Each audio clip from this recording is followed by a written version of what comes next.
Hello friends. तो आज हम यहाँ पर सीटेट के लिए जो 6 सितंबर 2026 को एग्ज़ाम होने वाली है, तो उसके लिए हम जो है यहाँ पर साइंस की क्लास लेकर के हैं। और साइंस की क्लास में भी जो हम केमिस्ट्री की क्लास लेकर के आए जो कि L2 के लिए है। तो हम यहाँ पर पेपर 2 मतलब कि L2 के लिए हम क्लास को कंटिन्यू करने वाले हैं। और हम डेली बेसिस पर जो है सारी थ्योरी को कंप्लीट करेंगे और थ्योरी के साथ साथ में हम प्रीवियस ईयर के क्वेश्चन को भी कवर करेंगे। तो सबसे पहले आज 6 अगस्त 2026 को हम ये वीडियो बना रहे हैं। और आज से हम जो है जब तक कि 6 सितंबर 2026 को 2 मंथ हैं, तब तक हमारी वीडियो कंटिन्यू आपको मिलती रहेगी। तो सबसे पहले हम साइंस के अंतर्गत हम केमिस्ट्री की क्लास स्टार्ट करेंगे। उसके बाद हम फिजिक्स और बायोलॉजी की क्लास को भी आगे कवर करेंगे। तो केमिस्ट्री की परिभाषा जानते हैं रसायन विज्ञान की। तो पदार्थों की संरचना व संगठन के अध्ययन को हम जो है रसायन विज्ञान अर्थात केमिस्ट्री कहते हैं। पदार्थों की संरचना मतलब कि पदार्थ की संरचना कैसी है, जैसे कि गोलाकार है, वर्गाकार है, या फिर जो आयताकार है, या फिर त्रिकोणीय है, समतल है, किस तरीके की पदार्थ की संरचना होती है। संगठन मतलब कि पदार्थ कौन कौन से अन्य तत्वों या फिर अन्य पदार्थों से मिलकर बना होता है। तो उन सब की जानकारी हमें किसके अंदर मिलती है? केमिस्ट्री के अंदर मिलती है। तो पदार्थों की संरचना व संगठन के अध्ययन को हम क्या कहते हैं? केमिस्ट्री कहते हैं। केमिस्ट्री शब्द जो है इसकी उत्पत्ति लैटिन भाषा के जो कीमिया शब्द से हुई है। और इस कीमिया शब्द का अर्थ होता है काली मिट्टी। तो केमिस्ट्री की अगर आपसे कोई पूछे कि केमिस्ट्री वर्ड आया कहाँ से, तो किस वर्ड से बना है, तो केमिस्ट्री शब्द जो है लैटिन भाषा के कीमिया से बना है और जिसका अर्थ होता है काली मिट्टी। अब केमिस्ट्री की उत्पत्ति स्थल की कोई बात पूछे तो बताना कि मिस्र से केमिस्ट्री की उत्पत्ति हुई है। केमिस्ट्री का जनक, जैसे कि हर विषय का या हर सब्जेक्ट का जो है कोई जनक होता है, तो उसी तरीके से केमिस्ट्री का जनक है लेवोसिए। ठीक है, ये तो है जब केमिस्ट्री का ऑल इंडिया मतलब कि ऑल वर्ल्ड के अंदर हमसे पूछा जाए जनक, तो वो लेवोसिए है। लेकिन अगर भारत में रसायन विज्ञान का जनक पूछे तो वो है पीसी रॉय। और इस पीसी रॉय का फुल फॉर्म है, पूरा नाम है प्रफुल्ल चंद्र रॉय। ठीक है, और इस प्रफुल्ल चंद्र रॉय को ही हम नाइट्राइट का जनक कहते हैं। ठीक है, तो समझ आया कि केमिस्ट्री की परिभाषा क्या है कि पदार्थों की संरचना व संगठन के अध्ययन को हम रसायन विज्ञान कहते हैं। केमिस्ट्री के वर्ड की उत्पत्ति जो है लैटिन भाषा के कीमिया शब्द से हुई, जिसका अर्थ होता है काली मिट्टी। और केमिस्ट्री का उत्पत्ति स्थल है मिस्र। ठीक है, और इसके केमिस्ट्री के जनक की बात करें तो केमिस्ट्री का जनक है लेवोसिए। और भारत में जो रसायन विज्ञान का जनक है वो है पीसी रॉय। और इस पीसी रॉय का पूरा नाम है प्रफुल्ल चंद्र रॉय।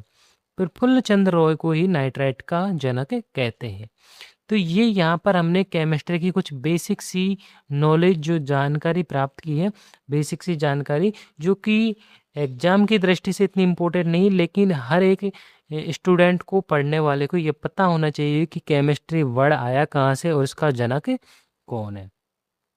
अब हम यहाँ पर आज पहला टॉपिक स्टार्ट कर रहे हैं, अम्ल, क्षार और लवण। कि अम्ल और क्षार और लवण के बारे में हम एक एक बात को, एक एक पॉइंट को कवर करेंगे और उसके बाद में हम प्रीवियस ईयर के क्वेश्चंस को कंटिन्यू करेंगे। तो सबसे पहले हम यहाँ पर जानेंगे अम्ल अर्थात एसिड। तो कुछ जैसे हेडिंग होती हैं उनको हम अंग्रेजी में भी याद करेंगे, अंग्रेजी में भी जानेंगे, क्योंकि कई बार सीटेट के एग्ज़ाम में जैसे कि अम्ल ना लिखा हो और वहाँ पे एसिड लिखा हुआ मिल जाएगा आपको। और अगर आपने अंग्रेजी नहीं पढ़ी तो आप कंफ्यूज हो जाओगे कि एसिड और अम्ल क्या है। तो थोड़ा थोड़ा आपको इंग्लिश में भी पढ़ाऊँगा और थोड़ा थोड़ा आपको, और बाकी आपको हिंदी में कंटिन्यू करेंगे। ठीक है, तो अम्ल या एसिड तो वे पदार्थ जो स्वाद में खट्टे होते हैं तथा नीले लिटमस को लाल कर देते हैं, क्या कहलाते हैं? अम्ल कहलाते हैं। अब देखिए, स्वाद में खट्टे होते हैं तो खट्टी चीजें कौन कौन सी है? जैसे कि इमली है तो क्या अम्ल है उसमें? बिल्कुल सही बात है, उसमें जो है अम्ल है। ऐसे ही नींबू जो कि खट्टा है उस पे, तो नींबू में कौन सा अम्ल पाया जाता है? सिट्रिक अम्ल पाया जाता है। टमाटर खट्टा है तो उसमें कौन सा अम्ल पाया जाता है? टार्टरिक अम्ल। तो इस तरीके से कि वे पदार्थ जो स्वाद में खट्टे होते हैं तथा नीले लिटमस को लाल कर देते हैं, क्या कहलाते हैं? अम्ल कहलाते हैं। जैसे कि नींबू हो गया, इमली हो गया, टमाटर हो गया। इसके अलावा जैसे कि और अन्य सभी खट्टे पदार्थ होते हैं वो सभी क्या होते हैं? उनमें क्या होता है? अम्ल पाया जाता है। अब ये तो थी अम्ल की एक साधारण सी परिभाषा जो किसी वैज्ञानिक ने नहीं दी, किसी मतलब कि एक तरीके से साधारण लैंग्वेज है। अब कोई एक स्पेशल वैज्ञानिक ने दी है जैसे कि आर्रेनियस ने। तो आर्रेनियस के अनुसार अम्ल की परिभाषा क्या है कि वे पदार्थ जो जलीय विलयन में H+ आयन देते हैं, जैसे कि H2SO4, HCl, HNO3। तो अब ये जलीय विलयन में H+ आयन कैसे देंगे? देखिए, अगर हम जल HCl लें तो HCl अम्ल है या नहीं, तो इसका पता कैसे करेंगे? तो इस HCl को अगर हम H2O के साथ डाल दें, मतलब कि ये एक पात्र है, इसमें जल भरा हुआ है और इसमें हमने HCl को डाल दिया, तो इस पात्र में क्या होगा कि एक तो H+ आयन निकल जाएंगे, मुक्त होंगे, और एक Cl- आयन मुक्त होगा। तो H+ और Cl- आयन दोनों में टूटा, तो H+ आयन जो उपस्थिति है ये बताता है कि ये HCl क्या है? अम्ल है, अर्थात एसिड है।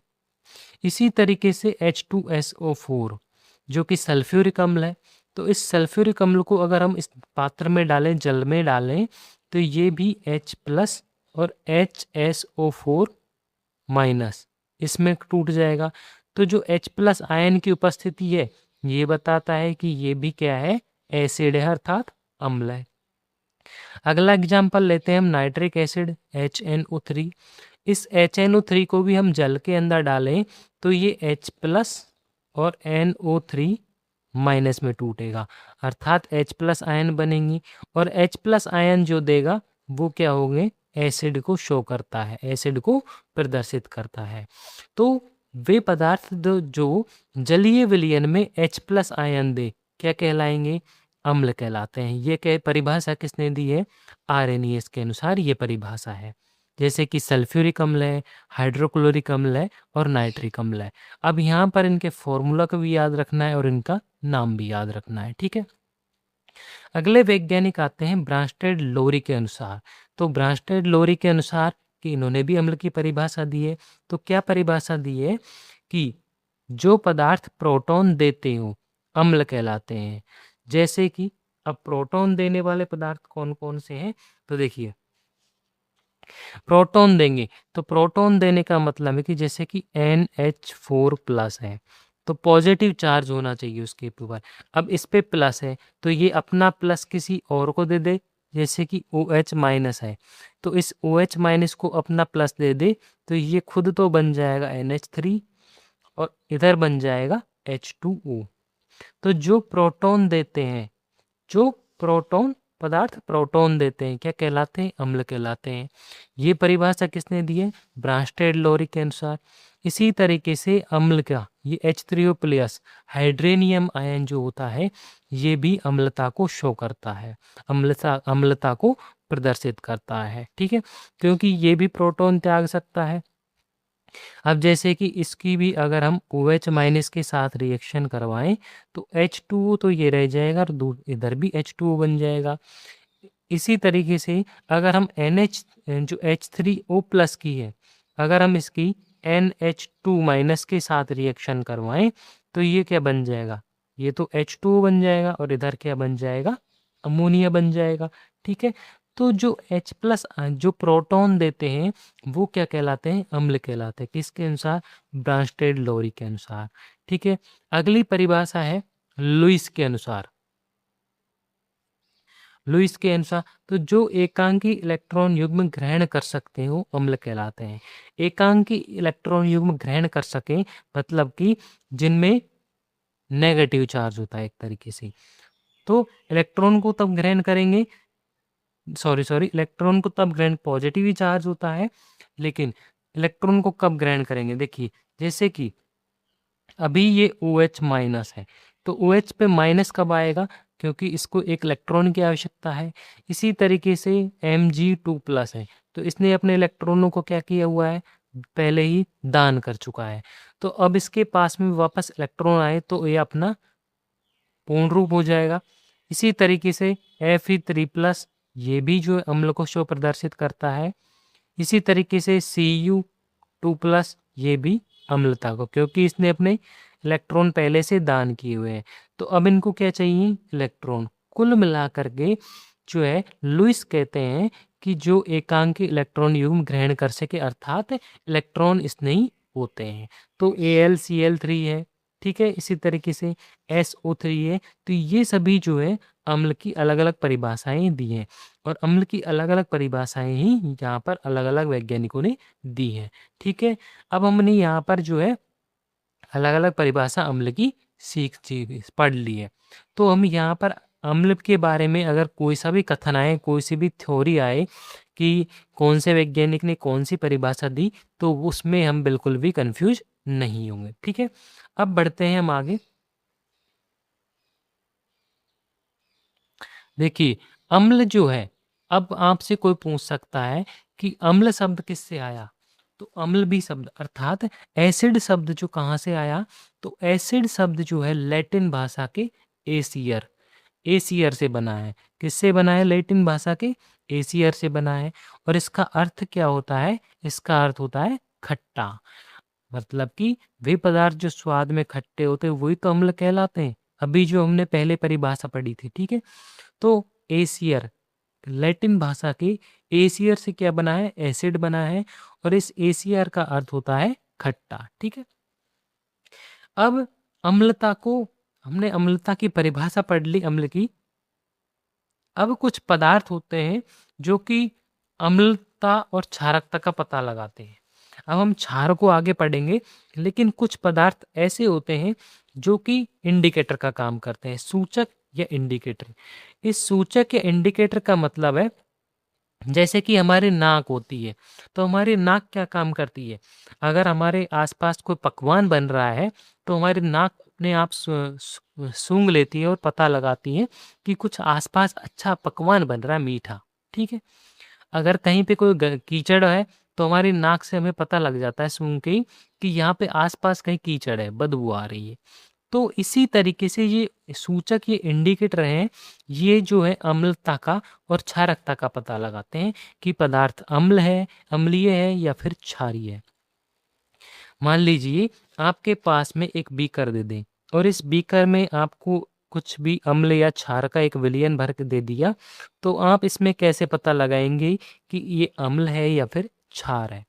तो कैसे पता लगाएंगे कि इसमें अम्ल है या क्षार है, तो उस चीज़ों का कि अम्लीय पदार्थ, अम्लीय दिया हुआ विलयन अम्लीय है या फिर क्षारीय है, तो उसका पता लगाने के लिए जो हम किससे पता लगाएंगे, इंडिकेटर से। इंडिकेटर मतलब कि सूचक, वो बाइक वाला इंडिकेटर नहीं है ये, ठीक है। ये सूचक मतलब कि पदार्थ की अम्लीयता और क्षारीयता का पता लगाना है, ठीक है।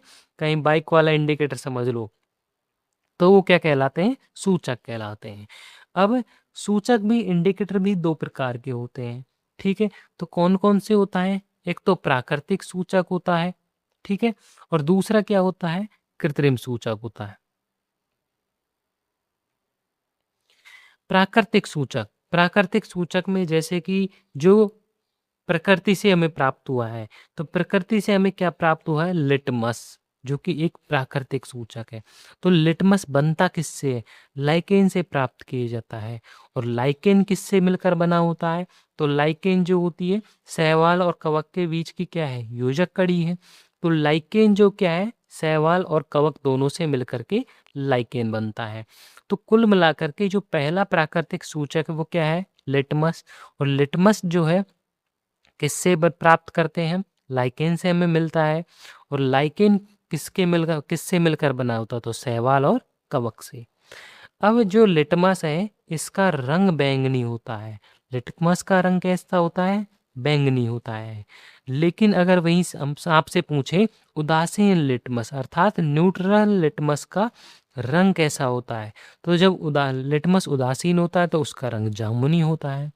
वैसे जो प्राकृतिक रूप से हमें लिटमस प्राप्त होता है उसका रंग बैंगनी होता है, और उदासीन लिटमस का रंग जामुनी होता है। ठीक है, जो एक एक नोट के अंदर जो लाइन लिखी हुई है वो बहुत इंपॉर्टेंट है। ठीक है, अब ये लिटमस की पता कैसे लगाता है कि विलयन अम्लीय है या फिर क्षारीय है। अगर लिटमस अम्लीय विलयन है तो जो नीला लिटमस है वो लाल लिटमस में बदल जाता है, और अगर विलयन क्षारीय है तो उसमें लाल लिटमस नीले लिटमस में बदल जाता है। तो इस तरीके से हम अम्लीय विलयन और क्षारीय विलयन का पता लगाते हैं। फिलहाल हम यहाँ पर अम्लीय विलयन ज़्यादा पढ़ रहे हैं अम्ल के बारे में, तो अम्ल पर फोकस करेंगे। अम्ल के बाद में हम फिर क्षार पढ़ेंगे। ठीक है, तो वहाँ पर हम और इसकी डिटेल में बात कर लेंगे। लेकिन लिटमस का क्या काम है कि नीले लिटमस को तो लाल में बदल दें तो वो विलयन अम्लीय है, और लाल लिटमस को नीले लिटमस में बदल दे तो वो क्षारीय है। ठीक है, कुल मिलाकर के अम्लीय विलयन का जो है अपोजिट वो किस में होता है, क्षारीय विलयन में होता है। ठीक है, अगला पॉइंट है लाइकेन का। लाइकेन जो होते हैं वायु प्रदूषण का भी सूचक है। वायु प्रदूषण का मतलब कि जहाँ पर वायु प्रदूषण ज़्यादा होता है वहाँ पर हमें क्या प्राप्त हो जाता है, लाइकेन प्राप्त होता है। तो लाइकेन जहाँ होते हैं मतलब कि वहाँ सबसे ज़्यादा पॉल्यूशन हमें देखने को मिलेगा। ठीक है, अगला, अब पहला तो हमने प्राकृतिक सूचक लिटमस पढ़ा, दूसरा प्राकृतिक सूचक है हल्दी। हल्दी का जैसे कि प्राकृतिक रंग क्या होता है, अपने घरों में इस्तेमाल करते तो आपने देखा भी है। तो हल्दी का प्राकृतिक रंग कैसा होता है, पीला होता है। तो हल्दी क्या है, हल्दी में कौन सा टर्मरिक। ठीक है, तो हल्दी में को टर्मरिक भी कहते हैं। ठीक है, तो प्राकृतिक रंग कैसा होता है हल्दी का, पीला होता है। अब अगर हम हल्दी को अम्ल के साथ मिला दें, हल्दी को क्या करें, अम्ल के साथ मिला दें, तो इसके कलर का कोई भी चेंज नहीं होता, अर्थात हल्दी का रंग कैसा रहेगा, पीला ही रहेगा। अब इसका आपने कई बार एक्सपेरिमेंट आपने देखा भी होगा, प्रयोग भी, बहुत सारी शॉर्ट वीडियो बनी हुई है। जैसे कि एक गिलास में थोड़ा सा नींबू का रस ले लिया। ठीक है, थोड़ा सा नींबू का रस मतलब कि नींबू पानी ले लिया, उस नींबू पानी में आप हल्दी डालना, तो हल्दी का रंग, तो उस विलियन का रंग मतलब कि नींबू पानी का रंग चेंज नहीं हुआ। ठीक है, लेकिन जैसे ही आप उसमें क्षार डालोगे, क्षार मतलब कि आप उसमें डिटर्जेंट डाल के देखना फिर, तो उस विलियन का रंग कैसा हो जाएगा, लाल गहरे रंग का। ठीक है, तो हल्दी क्या है, एक प्राकृतिक सूचक है। आपको ये एक एक पॉइंट याद रखने इसमें लिखे हुए, क्योंकि यही क्वेश्चन बने हुए हैं एग्जाम में, पिछले प्रीवियस ईयर में। मैं अभी टॉपिक को कंप्लीट करके हम तब क्वेश्चन करेंगे। ठीक है, तो हल्दी का प्राकृतिक रंग पीला होता है। अम्ल में डालने पर इसका रंग में कोई चेंजेज नहीं होता, पीला का पीला ही रहता है। लेकिन क्षार के साथ डालने पर, क्षार में अगर हल्दी को डाल दें तो लाल हो जाता है। हल्दी का पीला रंग किसके कारण होता है, तो हल्दी का पीला रंग जो होता है कुरकुमिन वर्णक के कारण होता है, मतलब कि हल्दी के अंदर कुरकुमिन पिगमेंट पाया जाता है। ठीक है, अगला है प्राकृतिक जो सूचक है वो है चाइना रोज, गुड़हल का फूल। तो गुड़हल का फूल का प्राकृतिक रंग क्या होता है, मैजेंटा होता है। और जैसे ही इसको हम अम्ल में डाल देते हैं, अम्ल के साथ में ट्रीट करते हैं, तो गहरा गुलाबी हो जाता है या फिर लाल रंग का हो जाता है गुड़हल का फूल का रंग। और क्षार के साथ डालेंगे तो हरा या नीला रंग हो जाता है। ठीक है, इसी तरीके से कुछ और भी हैं, जैसे लाल बंद गोभी का पत्ता। ठीक है, हाइड्रेंजिया, जेरानियम, पेटूनिया, ये सभी क्या है, प्राकृतिक सूचक हैं। तो आपको एग्जाम में कैसे क्वेश्चन पूछा जा सकता है, एक तो कि प्राकृतिक सूचक नहीं है, तो ऑप्शन कैसे भी आ सकता है, इसमें से एक ऑप्शन जो है, तीन ऑप्शन आ जाए और एक कृत्रिम सूचक का आ जाए, जो कि भी हम आगे पढ़ेंगे। ठीक है, और इसी तरीके से इसका उल्टा क्वेश्चन बन जाता है कि जो है कौन सा, जैसे हल्दी, हल्दी को अगर हम अम्ल में डाल दें तो कैसा रंग परिवर्तित होगा, लाल, पीला, हरा, गुलाबी, ये चार ऑप्शन आ गए। या फिर एक ऑप्शन में आ जाता है नो चेंज, तो हल्दी को अम्ल में डालेंगे तो कोई चेंज नहीं होता। ठीक है, लाल बंद गोभी का पत्ता, हाइड्रेंजिया और जेरानियम पेटोनिया में ये क्या है, प्राकृतिक सूचक है। ये एक एक बात आपको याद रखनी है। ठीक है, लाल बंद गोभी का जो पत्ता होता है, तो पत्ते का कोई कलर नहीं पता, लेकिन जैसे ही इसको हम अम्ल के साथ में ट्रीट करेंगे तो ये रेड या पिंक कलर का हो जाता है। कैसा हो जाता है अम्ल के साथ डालने पर? रेड या गुलाबी कलर का। क्षार के साथ डालने पर नीला हरा हो जाता है। ठीक है, अब हम पढ़ते हैं कृत्रिम सूचक। अभी हमने प्राकृतिक सूचक पढ़े। प्राकृतिक सूचक में हमने लिटमस पढ़ा, हल्दी, चाइना रोज मतलब कि गुड़हल का फूल, इसके अलावा हमने लाल बंद गोभी का पत्ता, हाइड्रेंजिया और जेरानियम पेटूनिया। तो ये सभी जो क्या है प्राकृतिक सूचक थे। अब हम पढ़ेंगे कृत्रिम सूचक, संश्लेषित सूचक। तो देखिए प्राकृतिक सूचक में हमने यहाँ पर एक तरफ सूचक लिखे हुए हैं, सूचक के नाम है, यहाँ पर अम्ल है और क्षार, मतलब कि अम्ल के साथ डालने पर इनका रंग कैसा होगा और क्षार में डालने पर इनका रंग कैसा हो जाएगा। तो फिनोप्थेलिन है, और फिनोप्थेलिन को अम्ल के साथ डाल दें, अम्ल में डालें तो रंगहीन रहता है, अर्थात फिनोप्थेलिन का कोई भी कलर नहीं आता। लेकिन जैसे ही हमने इसको क्षार में डाला तो इसका रंग कैसा हो गया? पिंक हो गया। ठीक है, फिनोप्थेलिन को अम्ल में डालने पर तो रंगीन, लेकिन क्षार के साथ डालने पर पिंक हो जाता है। फिनोल रेड, तो फिनोल रेड जो होता है इसको हम अम्ल में डालें तो इसका रंग पीला हो जाएगा और क्षार के साथ डालने पर इसका रंग लाल हो जाएगा। ठीक है, इसी तरीके से मेथिल रेड, मेथिल रेड और मेथिल ऑरेंज दोनों को एक साथ याद कर सकते हैं।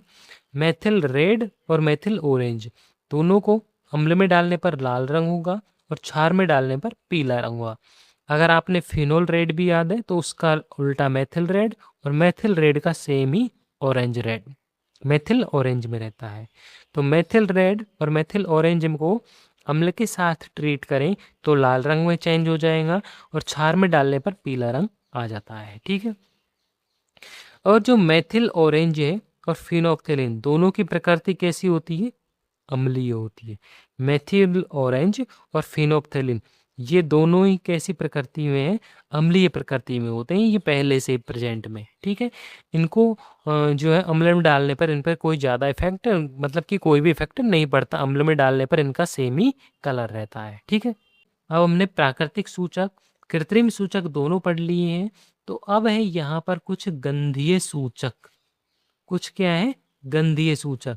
तो गंधीय सूचक कौन कौन से होते हैं? तो देखिए गंधीय सूचक होता है, एक प्याज है, एक वेनिला और लौंग, ये तीन होते हैं गंधीय सूचक। प्याज में क्या आती है? प्याज को दूर से रख के आपके नाक के पास तो आप क्या कह सकते हैं? हाँ ये प्याज है।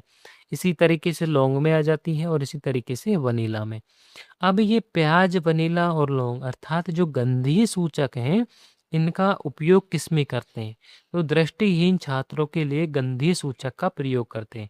मान लीजिए आप आंख बंद कर लीजिए और आपके सामने गंधीय सूचक मतलब कि प्याज, वनीला और लौंग में से कोई भी आपके नाक के आसपास आएगी चीज, तो आप बता देंगे कि प्याज है या लौंग है या वनीला है। ठीक है, तो दृष्टिहीन छात्रों के लिए गंधीय सूचकों का प्रयोग करते हैं। ठीक है,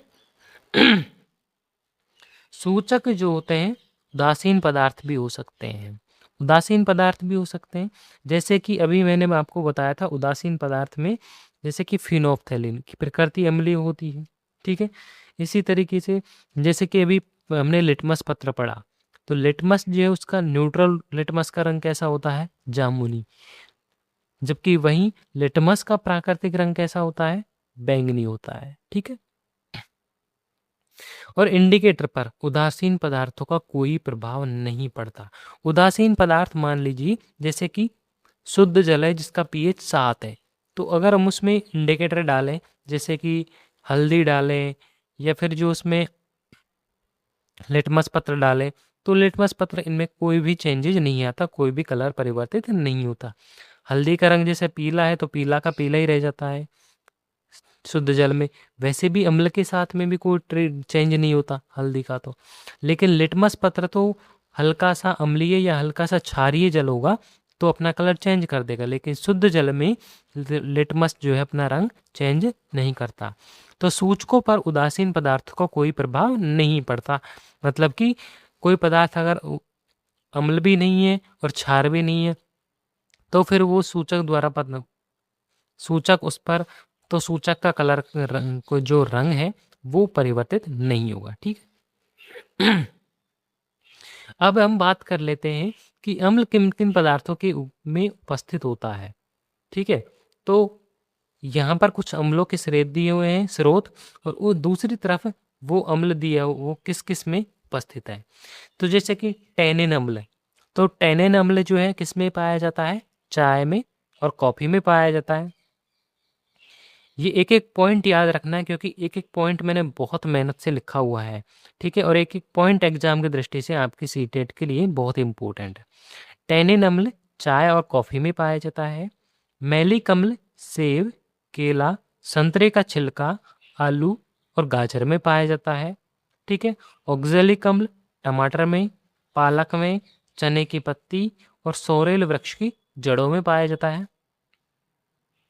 एसिटिक अम्ल फलों के रस में, सुगंधित तेल और सिरका के अंदर पाया जाता है।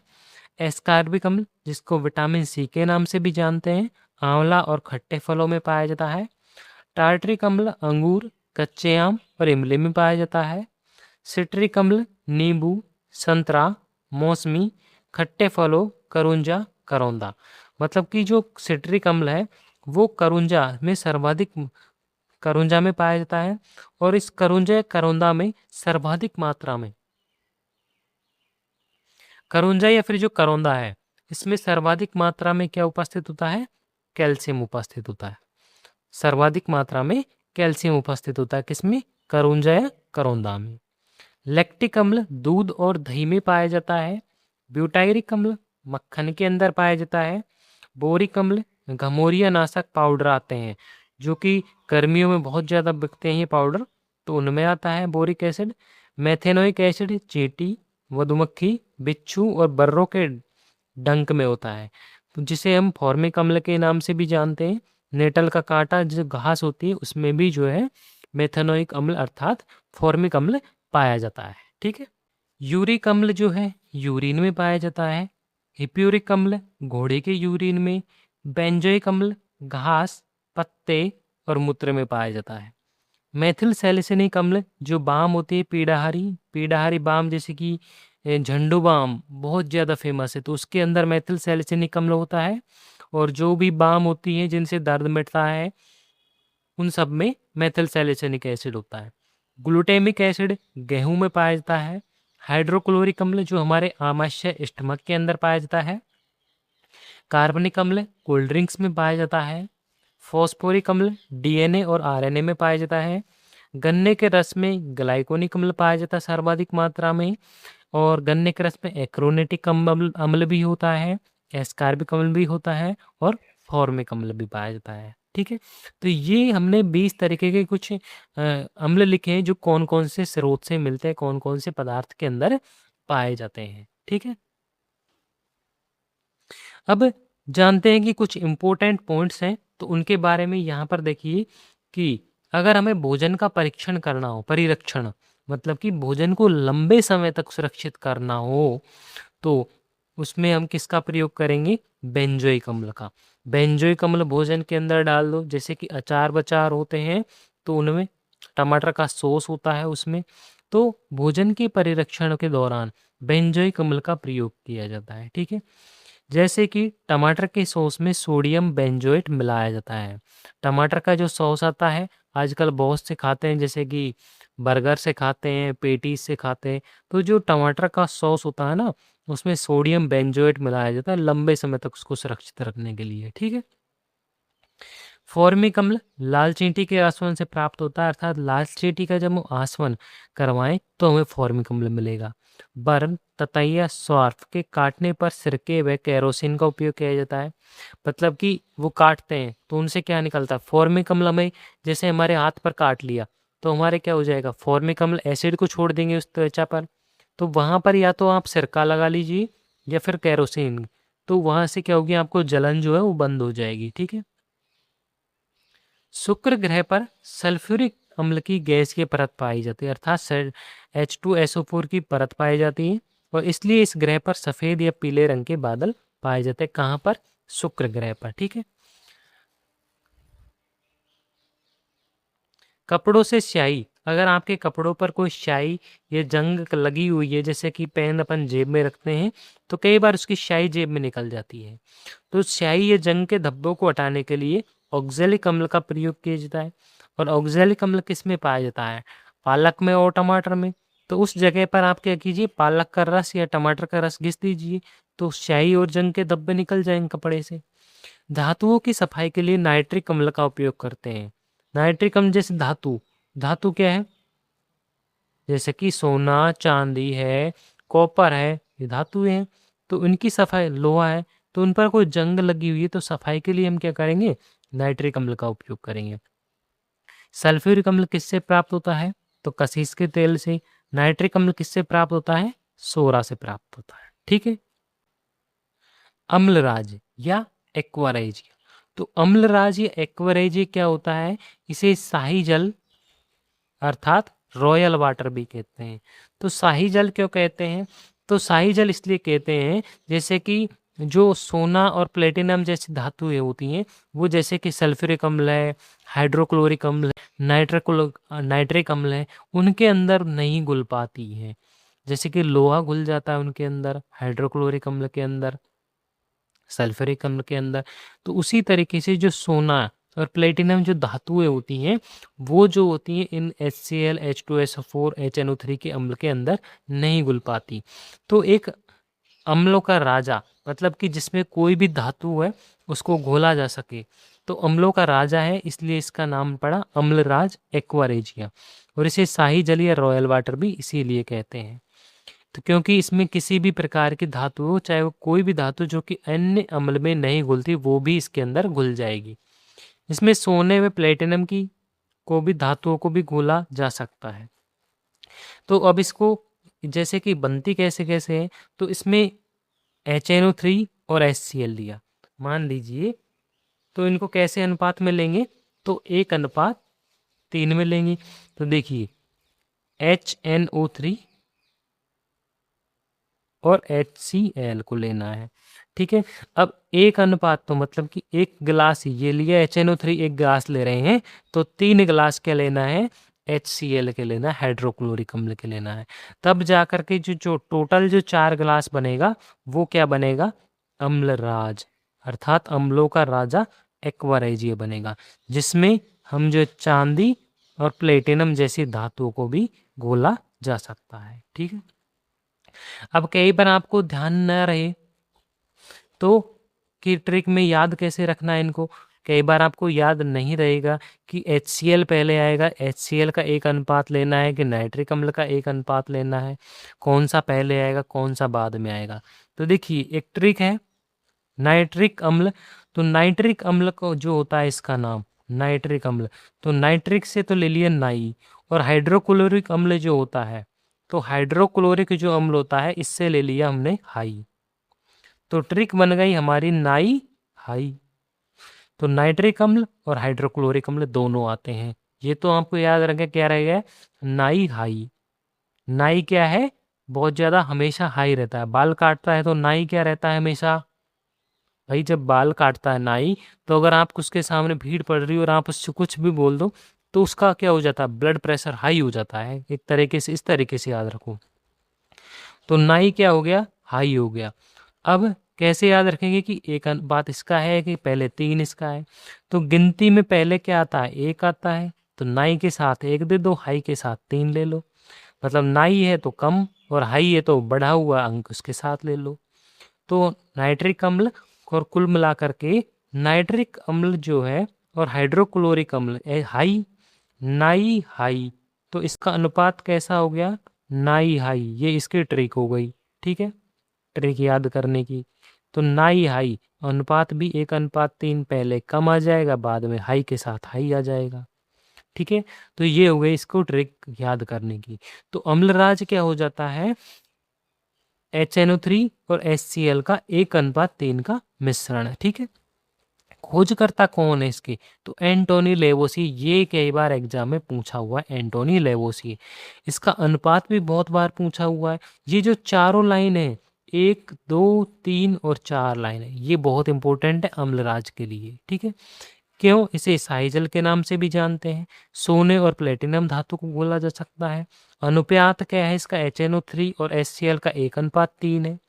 खोजकर्ता को किसने की? एंटोनी लेवोस्की ने। और इसकी ट्रिक क्या है? नाई हाई, नाई के साथ 1, हाई के साथ में 3 आ जाता है। ठीक। अब अम्लों के रासायनिक गुण की हम बात कर लेते हैं कि अम्ल हैं तो उनके रासायनिक गुण भी क्या क्या हो सकते हैं। देखिए, अम्लों की धातुओं के साथ अभिक्रिया। अब अम्ल है तो अम्ल की जब धातु के साथ अभिक्रिया होगी, कैसे होगी? जैसे कि अभी ये HCl है, तो HCl है, तो अब अगर हम इसकी धातु के साथ, तो कौन सी धातु ले लेते हैं? कोई भी ले लेते हैं। जैसे कि धातु सोडियम धातु ले लेते हैं, तो सोडियम धातु के साथ अभिक्रिया कराएंगे तो जैसे कि 2HCl और 2Na, तो क्या बन जाएगा? 2NaCl plus H2, hydrogen gas निकल जाएगी।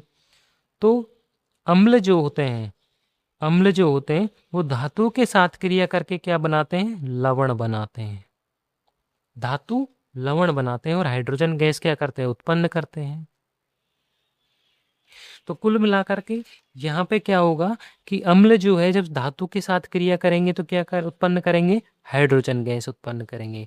जैसे कि इसी तरीके से अगर हम सल्फ्यूरिक अम्ल ले लेते हैं और इस सल्फ्यूरिक अम्ल की अगर हम कॉपर धातु के साथ रिएक्शन करवा दें तो कॉपर सल्फेट मिलेगा और हाइड्रोजन गैस क्या हो जाएगी? मुक्त हो जाएगी।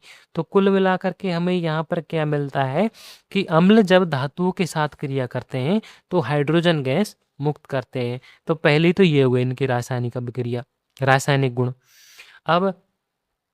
अब एक इम्पोर्टेंट पॉइंट यहाँ पे आ जाता है कि अम्लों से क्रिया न करने वाली धातुएं, अम्लों से कौन कौन सी धातुएं जो है वो क्रिया नहीं करती हैं। तो एक तो Ag है, कुछ धातुएं हैं जो कि क्रिया नहीं करती। तो सिल्वर है, चांदी है, फेरस लोहा है, कॉपर है, ओरम सोना है, प्लेटिनम है, पारा है, लेड है और पारा है, मरकरी है। ठीक है, तो ये धातुएं जो होती हैं ये अम्लों से क्रिया नहीं करती हैं। तो ये भी ध्यान रखना, कई बार एग्जाम में पूछा जा जाता है कि कौन सी धातुएं जो होती हैं अम्लों से अभिक्रिया नहीं करती। तो वो ये हैं, Ag है, Fe है, Cu है, Au, प्लेटिनम, Pb और मरकरी। ठीक है। अब अगर अम्ल क्षार से अभिक्रिया कर ले, दूसरी क्या है? दूसरा रासायनिक गुण क्या है? अम्ल क्षार से अभिक्रिया कर ले तो क्या बनाता है? लवण बनाता है और इसे क्या कहेंगे हम? उदासीनीकरण अभिक्रिया कहते हैं। जैसे कि ये अम्ल है, ठीक है, क्या है अम्ल? HCl, और इस HCl की अम्ल क्या करे? क्षार से अभिक्रिया करे, NaOH से। तो क्या बन जाएगा? ये Na इस Cl के साथ आ जाएगा, NaCl प्लस H2O, तो लवण बना दिया और लवण के साथ में क्या बना दिया? जल बना दिया। तो अम्ल जो है वो क्षार के साथ, ये अम्ल जो है ये क्षार के साथ अभिक्रिया करके क्या बना दिया? लवण और जल। और इस अभिक्रिया को हम क्या कहेंगे? उदासीनीकरण अभिक्रिया कहते हैं। आमाशय में होती है। आमाशय में क्या होता है? हमारे में HCl होता है। अब हमारे आमाशय में कई बार अगर किसी को होती है ना एसिडिटी बन गई, खट्टी खट्टी डकारें आ रही हैं, तो हमारे पेट में, स्टमक में क्या होता है? आमाशय में HCl होता है। तो HCl की मात्रा बहुत ज़्यादा बढ़ जाती है ना, तो फिर खट्टी डकारें आने लगती हैं। तो अब इसको जब, तो मिल्क ऑफ मैग्नीशिया होता है, MgOH का उल्टवाइज, जो कि मैग्नीशियम हाइड्रोक्साइड होता है। तो जब इसको हम ले लेते हैं पेट में, इसको हम ले लेते हैं एसिडिटी के टाइम पे, तो ये क्या करता है? उसको एसिडिटी को क्या करता है? न्यूट्रलाइज कर देता है। और न्यूट्रलाइज करने पर क्या बना? MgCl2। तो क्या बन जाता है? MgCl2, मैग्नीशियम क्लोराइड, और जल बन जाता है। ठीक है, तो ये मैग्नीशियम क्लोराइड बन गया। ये रिएक्शन क्या होती है? हमारे स्टमक में, आमाशय के अंदर होती है। ठीक है, अगली अभिक्रिया, अगला रासायनिक गुण है धातु कार्बोनेट व धातु बाइकार्बोनेट के साथ अभिक्रिया। धातु कार्बोनेट, जैसे कि अम्ल जो है धातु कार्बोनेट और धातु बाइकार्बोनेट के साथ अभिक्रिया करके कार्बन डाइऑक्साइड गैस मुक्त करते हैं। तो यहाँ पे देखिए, मान लीजिए ये एक अम्ल है, आपको हर एक अभिक्रिया को भी याद रखना पड़ेगा। तो ये Na2CO3, तो ये इसका क्या है, धातु का कार्बोनेट है, सोडियम धातु है और सोडियम धातु का कार्बोनेट है। तो जब इसके साथ में रिएक्शन होगी तो NaCl बनेगा, Cl प्लस क्या बन जाएगा, NaCl बन जाएगा और H2O बन जाएगा और प्लस में CO2। तो यहाँ पे क्या बनी, CO2 गैस बन गई। ठीक है, इसी तरीके से जब इसके बाइकार्बोनेट मतलब धातु के बाइकार्बोनेट तो NaHCO3 के साथ रिएक्शन हो तो भी CO2 गैस निकलेगी। तो इस वक्त NaCl बन जाएगा, ये NaCl के साथ हो जाएगा प्लस H2O और प्लस CO2। तो यहाँ पे भी क्या बनी, कार्बन डाइऑक्साइड गैस मुक्त करते हैं। तो तीसरा गुण क्या, रासायनिक गुण क्या होगा कि अम्ल जो होते हैं वो धातु कार्बोनेट या धातु बाइकार्बोनेट के साथ अभिक्रिया करके कार्बन डाइऑक्साइड गैस मुक्त करते हैं। ठीक है, अगला इसका रासायनिक गुण है कि अम्लों की प्रकृति संक्षारक होती है। संक्षारक का मतलब जैसे कि अम्ल जो होते हैं, जैसे कि कोई इमारत हो उसको क्या करते हैं, उसकी चमक को खो देते हैं। अभी मान लीजिए आपने अपने मकान का नया रंग रोगन पेंट करवा दिया, बड़ी अच्छी तरीके से आपने अपने मकान को कलरफुल किया है, कलर करवाया है। जैसे ही आप उस पर थोड़ी से हिस्से पर अम्ल डाल करके देखिए, वो उस जगह से क्या कर देगा, उसके रंग की चमक को उड़ा देता है। जैसे कि फिलहाल जो जीता जागता उदाहरण है ताजमहल आगरा का, जो कि अम्ल के कारण उसकी चमक क्या हो जा रही है, फीकी पड़ती जा रही है। ठीक है, अम्ल विद्युत के सुचालक होते हैं, मतलब कि अम्लों के अंदर विद्युत धारा प्रवाहित होती है क्योंकि ये H+ आयन देते हैं अर्थात प्रोटॉन देते हैं, इस वजह से इनमें विद्युत धारा प्रवाहित होती है। अगली है कि अम्ल जो होते हैं धातु ऑक्साइड, धातुओं के ऑक्साइड के साथ क्रिया करके क्या बनाएंगे, लवण और जल बनाएंगे। जैसे ये है अम्ल, ठीक है, HCl, और अब इसका धातु का ऑक्साइड क्या है, Mg नहीं, कैल्शियम ऑक्साइड बिना बुझा चूना है, धातु का ऑक्साइड है। तो क्या हो जाएगा, CaCl2 प्लस क्या बन जाएंगे, H2O। तो ये क्या बना, लवण बना, कैल्शियम क्लोराइड, और ये यहाँ पे जल बन गया। तो धातु के ऑक्साइड जो होते हैं वो जल के साथ अभिक्रिया करके क्या बनाते हैं, लवण और जल बनाते हैं। ठीक है, तो ये अभिक्रिया याद रखनी है आपको। अब हम यहाँ पर देखते हैं, अभी हमने अम्लों के रासायनिक गुण देख लिए, अब हम अम्लों के देखते हैं प्रकार। ठीक है, तो अम्ल कितने प्रकार का होता है, तो अम्ल होते हैं यहाँ पर 4 प्रकार के। तो हाइड्रो अम्ल, ऑक्सी अम्ल, प्रबल अम्ल और दुर्बल अम्ल। तो हाइड्रो अम्ल क्या होते हैं, वे अम्ल जिनमें ऑक्सीजन नहीं होती परंतु इसके अलावा हाइड्रोजन के साथ अधात्विक तत्व होते हैं। हाइड्रो, जिनमें हाइड्रो नाम से ही पता चल रहा है क्या है, उनमें हाइड्रोजन आयन उपस्थित होते हैं, ऑक्सीजन नहीं होती, हाइड्रोजन के साथ अधात्विक तत्व जैसे कि HF hydrogen fluoride, hydrochloride, hydrobromic acid. तो ये सब क्या है, इनमें ऑक्सीजन नहीं है, ऑक्सीजन के अलावा क्या है, अन्य अधात्विक तत्व है, तो उनको क्या कहेंगे हम, हाइड्रो अम्ल कहते हैं।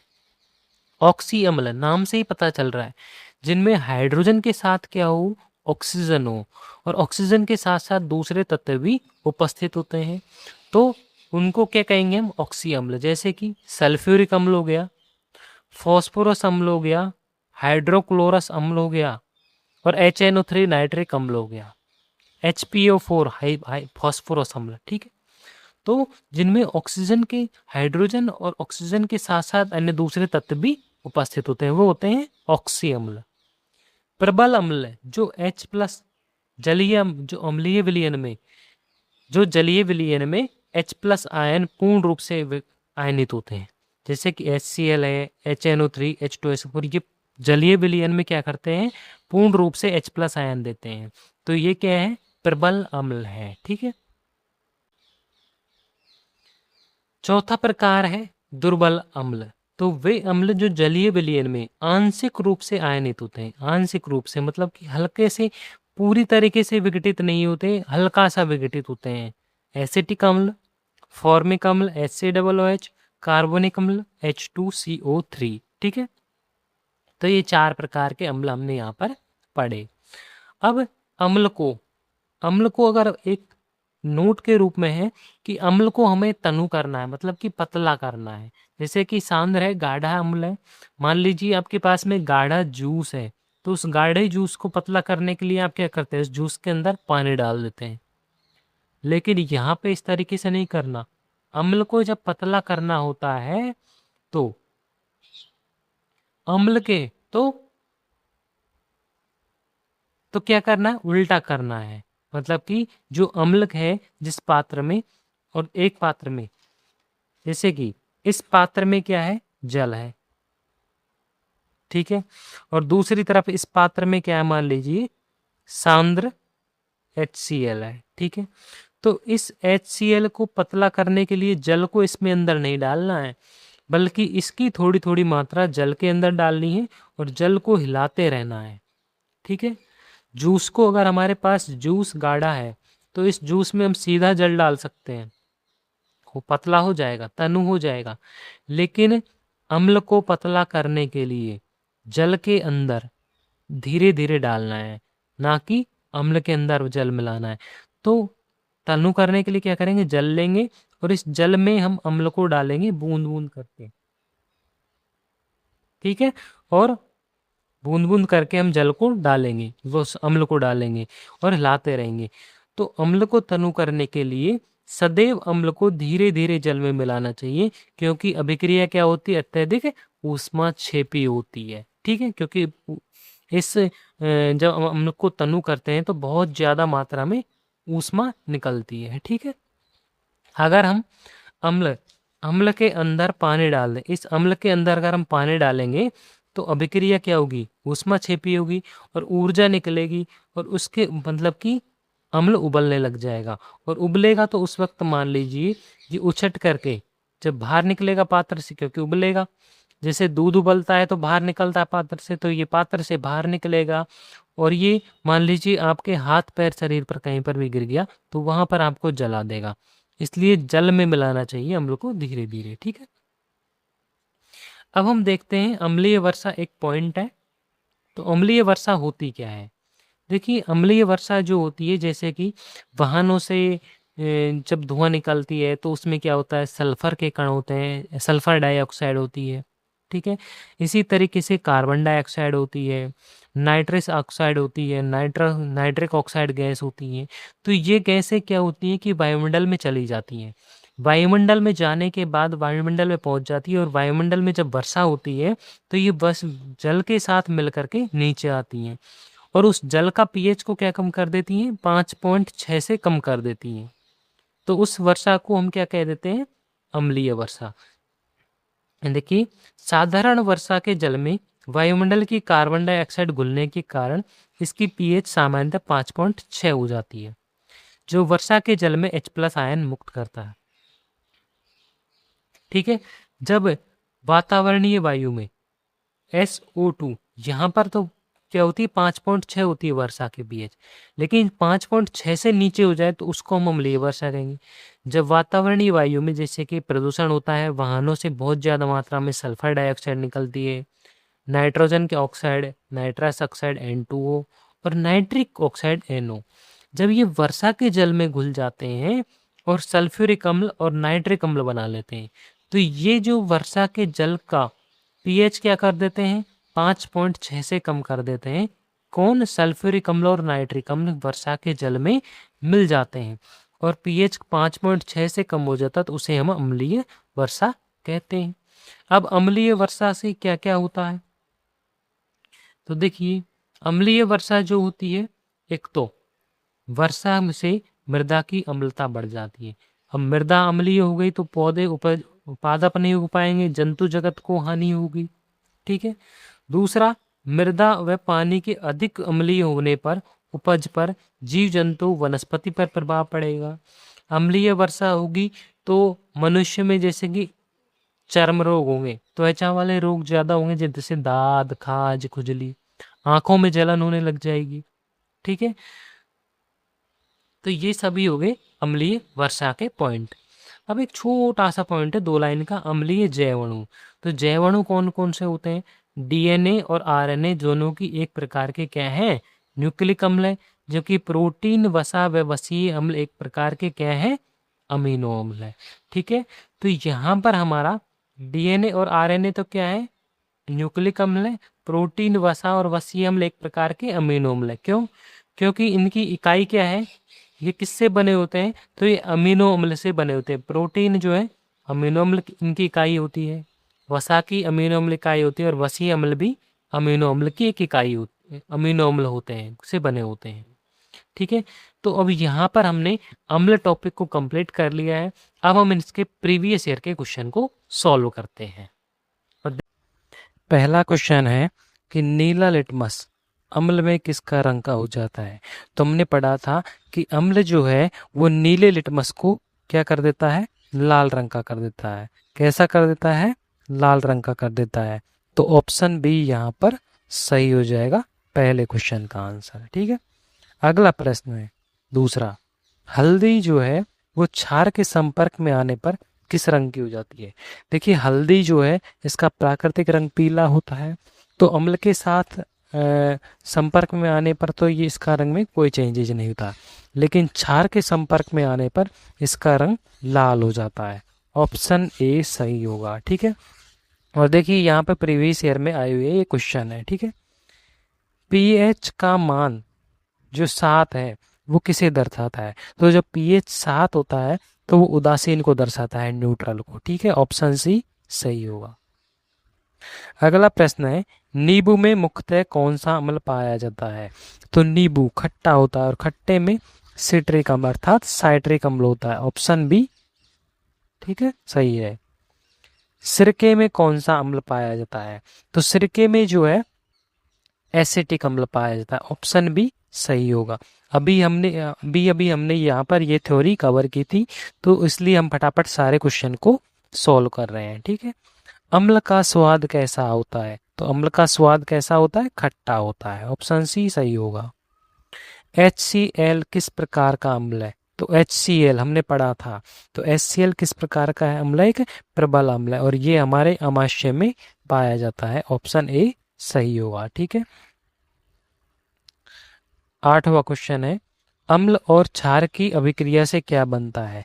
तो अम्ल और जब क्षार, जैसे कि HCl की जब NaOH के साथ रिएक्शन कराएंगे, अभी हमने पढ़ा था, तो क्या बनता है? एक तो जल बनेगा और दूसरा लवण बनेगा। तो ऑप्शन बी यहाँ पे सही होगा। ठीक है, अगला प्रश्न, लाल लिटमस क्षार में किस रंग का हो जाता है? तो जब हमने लिटमस के बारे में पढ़ा था तब वहां पे पढ़ा था कि नीला लिटमस लाल हो जाता है तो वो अम्ल में होता है, और क्षार में लाल लिटमस जो है नीले में परिवर्तित कर देता है। तो ऑप्शन बी यहाँ पे सही होगा। ठीक है, अगला प्रश्न है, फिनोप्थेलिन जो है क्षारीय विलयन में किस रंग की होती है? तो फिनोप्थेलिन को जब अम्ल के संपर्क में आता है तो रंगीन होता है, लेकिन जैसे ही क्षार के संपर्क में आता है तो गुलाबी कलर का होता है। ठीक है, ऑप्शन बी सही होगा। ये सारे प्रश्न मैंने प्रीवियस ईयर से लिए हुए हैं, जो कि प्रीवियस ईयर के एग्जाम में आए हुए हैं। आप देख लीजिए कौन सा प्रश्न कौन सी एग्जाम में पूछा हुआ है। ठीक है, खाने का नमक का सूत्र क्या है?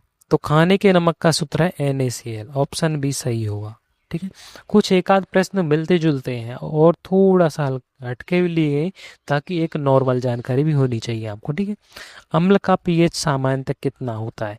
तो अम्ल का पीएच कितना होता है? 7 से कम होता है। ऑप्शन सी सही होगा। ठीक है, 13वां प्रश्न, चीनी गुलाब मतलब कि चाइना रोज का अर्क किसका उदाहरण है? तो चाइना रोज जो लिया था हमने वो जो है इंडिकेटर है। कैसा है? प्राकृतिक इंडिकेटर है, तो प्राकृतिक संकेतक है। ऑप्शन बी सही होगा। ठीक है, अगला प्रश्न 14वां, अम्लीय वर्षा का मुख्य कारण क्या है? तो अम्लीय वर्षा का कारण क्या होता है?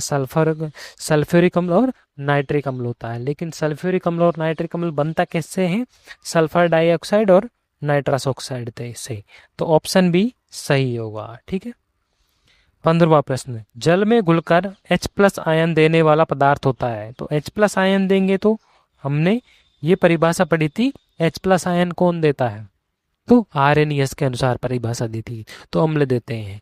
तो ऑप्शन बी सही होगा। ठीक है, अगला प्रश्न, कौन सा प्राकृतिक सूचक है, प्राकृतिक इंडिकेटर कौन सा है? तो मिथाइल, तो फिनोफ्थैलिन कृत्रिम सूचक है, मिथाइल ऑरेंज कृत्रिम है, ब्रोमोथाइल ब्लू कृत्रिम है, तो हल्दी यहाँ पर प्राकृतिक सूचक है। तो ऑप्शन सी सही होगा। ठीक है, अम्ल जो होते हैं वो धातु से विक्रिया करके कौन सी गैस बनाते हैं? देखिए, जब HCl की क्रिया हम सोडियम से कराएं तो NaCl बनता है और हाइड्रोजन गैस निकलती है। ठीक है, ऑप्शन बी सही होगा। सारे क्वेश्चन जो अभी अभी थ्योरी पढ़ी है हमने उससे लिए हुए हैं। ठीक है, टमाटर में प्रमुख अम्ल कौन सा होता है? तो टमाटर में प्रमुख रूप से अम्ल होता है ऑक्जेलिक अम्ल पाया जाता है। ऑप्शन ए सही होगा। ठीक है, चींटी के डंक में कौन सा अम्ल होता है? जो चींटी के डंक में फॉर्मिक अम्ल, बर तथा या मधुमक्खी में फॉर्मिक अम्ल होता है। तो ऑप्शन बी सही होगा। ठीक है, दूध के खट्टा होने पर कौन सा अम्ल पाया जाता है? तो हमने पढ़ा था कि दूध और दही में कौन सा अम्ल पाया जाता है? दूध और दही में लैक्टिक अम्ल पाया जाता है। ऑप्शन ए सही होगा। ठीक है, अम्ल का जलीय विलयन किसका चालक होता है? तो अम्ल का जलीय विलयन विद्युत का चालक होता है। तो ऑप्शन बी सही होगा। ठीक है, बेकिंग सोडा का रासायनिक नाम क्या है? तो बेकिंग सोडा जिसे हम मीठा सोडा भी कहते हैं, अर्थात सोडियम बाइकार्बोनेट। ठीक है, तो ऑप्शन बी सही होगा। और सोडियम कार्बोनेट किसे कहते हैं? धोने के सोडे मतलब कि डिटर्जेंट को कहते हैं। ठीक है, हल्दी क्षार में किस रंग की हो जाती है? तो देखिए, जब हल्दी को हम अम्ल के संपर्क में आती है तो कोई रंग में परिवर्तन नहीं होता, लेकिन जैसे ही क्षार के संपर्क में आती है तो भूरी या लाल भूरी सी हो जाती है। तो ऑप्शन सी सही रहेगा। ठीक है, जब लाल नहीं हो, जब लाल और लाल बुरा ऑप्शन में हो तो ऑप्शन सी यहाँ पे बिल्कुल सही होगा। ठीक है, वर्षा का जल अम्लीय होने का मुख्य कारण? तो सल्फर डाइऑक्साइड और नाइट्रस ऑक्साइड। ऑप्शन बी सही होगा। निम्न में से कौन सा एक प्रबल अम्ल है? तो प्रबल अम्ल कौन सा है? HCl है। ऑप्शन ए है। बाकी एसिटिक अम्ल, कार्बोनिक अम्ल और फॉर्मिक अम्ल ये तीनों क्या है? दुर्बल अम्ल है। तो फ्रेंड्स, हमने यहाँ पर जो अम्ल के बारे में पूरी डिटेल के साथ में थ्योरी कवर की और उसके हमने यहाँ पर प्रीवियस ईयर के क्वेश्चन भी कंप्लीट कर लिए। अब फ्रेंड्स, आपको वीडियो अच्छी लगी तो वीडियो को लाइक कर देना और अगला टॉपिक हमारा क्षार का होगा। तो मिलते हैं अगले टॉपिक में, तब तक के लिए जय हिंद, जय भारत।